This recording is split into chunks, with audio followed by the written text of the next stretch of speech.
السلام علیکم میرے پیارے بھائی بہن بزرگوں اور دوستوں، اب ہم اس ویڈیو میں دیکھیں ایک رول عثمان سیزن 1 ایپیسوڈ 1۔ آپ کو یہ ویڈیو اچھی لگی تو لائک بٹن کو نیلا کر دیں، آپ کو ایسی ویڈیو دیکھنی ہو تو چینل کو سبسکرائب کر دیں۔ تو چلو شروع کرتے ہیں، بنا کسی وقت کو برباد کیے ویڈیو پر چلتے ہیں۔ لیکن اس سے پہلے آپ کو کچھ اہم چیزوں کے بارے میں بتائیں گے۔ یہ ڈرامہ ارطغرل غازی کے چھوٹے بیٹے عثمان غازی پر بنایا گیا ہے۔ اس سیزن کے شروع میں آپ کو دکھایا گیا ہے ارطغرل صاحب امن کے خاطر کونیا گئے ہوئے ہیں اور قبیلے کی سرداری دھندار صاحب نے سنبھالی ہوئی ہے۔ بمسی صاحب کا بیٹا عبرس اور عثمان آپس میں اچھے دوست ہیں اور عبرس کی شادی پورچن سے ہونے جا رہی ہے۔ دھندار صاحب کی بیٹی آئی گل عثمان کو کافی پسند کرتی ہے۔ دھندار صاحب چاہتے ہیں کہ وہ گورنر یورگو پولس سے ایک امن معاہدہ کر پائیں، لیکن عثمان اس معاہدے کے حق میں نہیں ہے۔ اب شروع کرتے ہیں آج کا ایپیسوڈ۔ اس ایپیسوڈ کی شروع میں آپ دیکھیں گے بمسی بھائی اور عثمان حق ہے اللہ، سچ ہے اللہ کے نعرے لگاتے ہوئے ایک تلوار تیار کر رہے ہوتے ہیں۔ عثمان کہتا ہے یہ تلوار عبرس کی شادی کا تحفہ ہے، ہمیں اسے کل رات تک مکمل کرنا ہوگا۔ تو بمسی صاحب کہتے ہیں ماشاءاللہ تم دونوں جوان ہو گئے ہو اور آپس میں خونی اور روحانی بن گئے ہو۔ تو عثمان کہتا ہے کہ ہم بھی وہی دوستی نبھا رہے ہیں جس کی بنیاد آپ اور میرے بابا ارطغرل صاحب نے رکھی تھی۔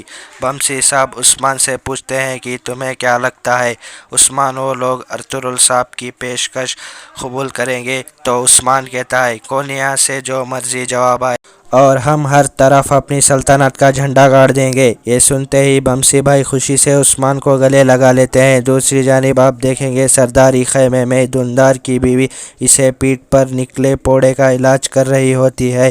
دھندار کہتا ہے بالکل ایسا ہی پوڑا بابا سلیمان شاہ کو بھی تھا، اس میں ہماری اور سرداری کا بوجھ مزید کمزور کر دیا ہے۔ تو زہرا خاتون کہتی ہے اللہ کے حکم سے ہر طرح کے امتحان میں کامیاب ہوگے انشاءاللہ۔ دھندار کہتے ہیں ارطغرل صاحب کی بہادری کے بدولت آج ہم ایک امن والی زندگی گزار رہے ہیں اور گورنر سے یہ معاہدہ بھی ہمارے لیے بہتر ثابت ہوگا۔ دوسری طرف بمسی بھائی اپنے بیٹے عبرس کے پاس بیٹھے ہوتے ہیں۔ عبرس کہتے ہیں بابا میں قلعے جانے سے پہلے آپ سے دعا لینا چاہتا ہوں۔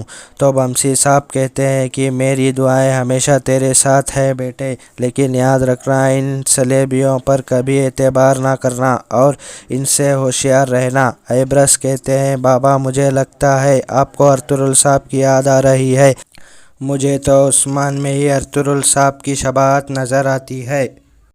پھر بمسی صاحب کھڑے ہو کر عبرس سے کہتے ہیں کہ بیٹا میری ایک نصیحت سن لو، کبھی بھی عثمان کو اکیلا مت چھوڑنا اور یاد رکھو یہ نصیحت نہیں ایک باپ کی اپنے بیٹے کو وصیت ہے۔ دوسری جانب گندوز قلعے جانے کے لیے سامان گاڑی میں رکھوارے رہتے ہیں اور عبرس پورچن کھڑے رہ کر آپس میں بات کر رہے ہوتے ہیں۔ پورچن کہتی ہے عبرس کیا تم آج شام تک رک نہیں سکتے؟ آج تو ہمارا نکاح ہے۔ تو عبرس کہتے ہیں میں عثمان کو اکیلا چھوڑ نہیں سکتا، تم ہمارے لیے دعا کرنا پورچن۔ تو پورچن کہتی ہے میری دعائیں تمہارے ساتھ ہیں، جاؤ وہ لوگ تمہارا انتظار کر رہے ہیں۔ دوسری جانب دھندار اپنی بیوی اور بیٹی آئی گل کے ساتھ سرداری خیمے سے باہر آتا ہے۔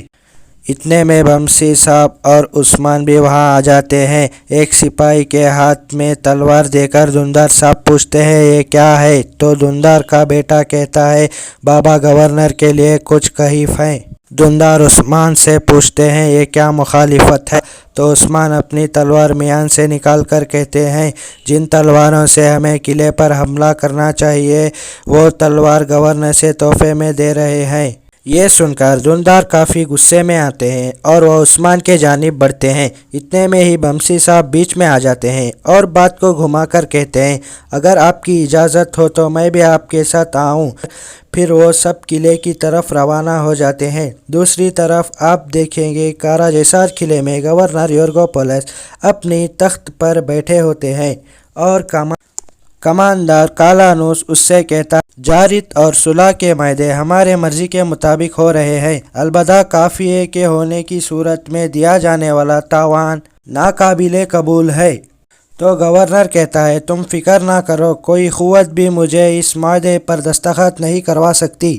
اتنے میں وہاں گورنر کی بیوی صوفیہ آ جاتی ہے اور کہتی ہے خداوند کی مدد سے ہم ہمیشہ طاقتور رہے ہیں۔ صوفیہ کو دیکھ کر گورنر بیوی کے پاس آ کر کہتا ہے تم میرے پاس کھڑی رہی گا۔ اتنے میں ایک سپاہی اندر آ کر کہتا ہے جناب کائی آ رہے ہیں۔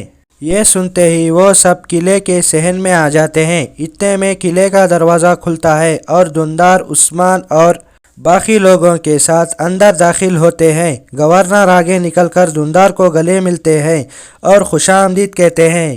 صوفیہ کئی خواتین کو خوش آمدید کہتی ہے۔ عثمان لگاتار قلعے کی محافظوں کا جائزہ لے رہے ہوتے ہیں۔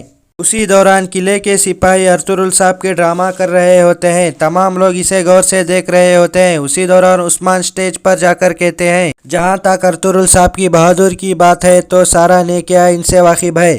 ارطغرل صاحب مسلم غیر مسلم کی تفریق کیے بغیر ان کی مدد کرتے ہیں، چاہے وہ غریب ہو یا کسی چیز کی ضرورت ہو۔ اس سارے بات چیت کے دوران صوفیہ قلعے کی کھڑکی کی طرف دیکھ رہی ہوتی ہے۔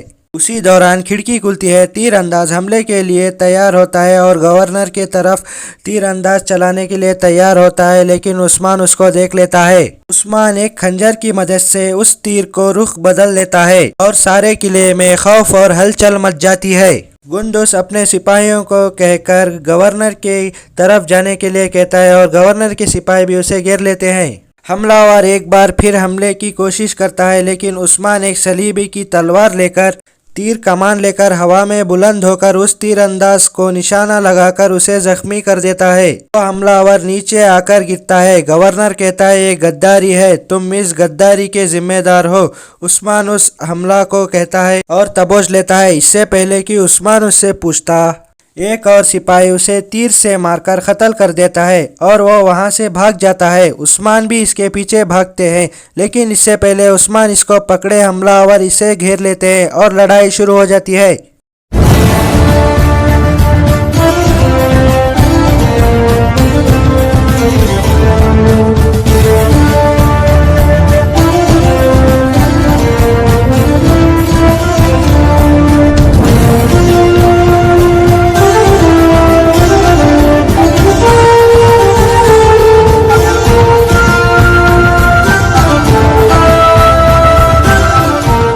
عثمان ان کو بھی مار کر ختم کر دیتے ہیں اور اتنے میں ایبرس اور بدر وہاں پہنچ جاتے ہیں۔ عثمان کہتے ہیں غدار اس قلعے میں موجود ہیں، آج نہ صحیح تو کل نشانہ ضرور لگے گا۔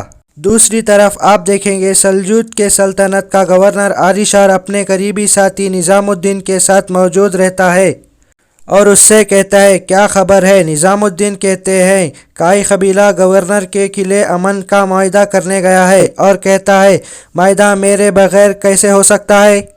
دوسری طرف گورنر دھندار سے کہتے ہیں کہ دھندار صاحب میری مضیقت قبول کر لیجیے۔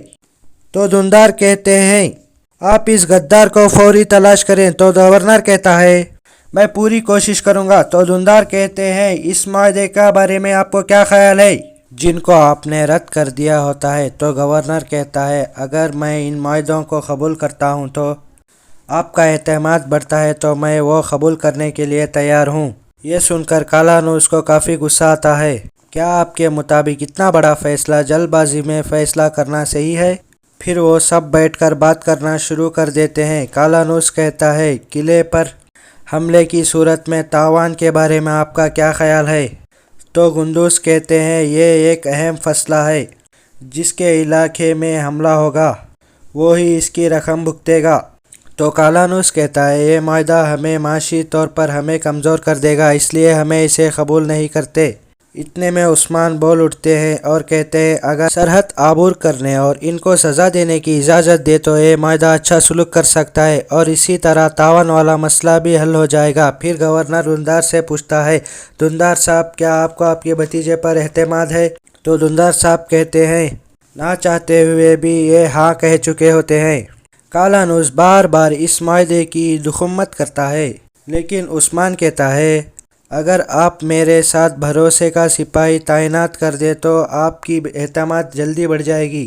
آخرکار گورنر اس بات پر راضی ہو جاتا ہے۔ دوسری طرف آپ دیکھیں گے صوفیہ اپنے کمرے میں جاتی ہے جہاں ایک کمانڈر اور 2 سپاہی کھڑے ہوتے ہیں۔ سپاہی کہتا ہے ہمیں معاف کر دیں محترمہ، ہم گورنر کو نہ مار سکے۔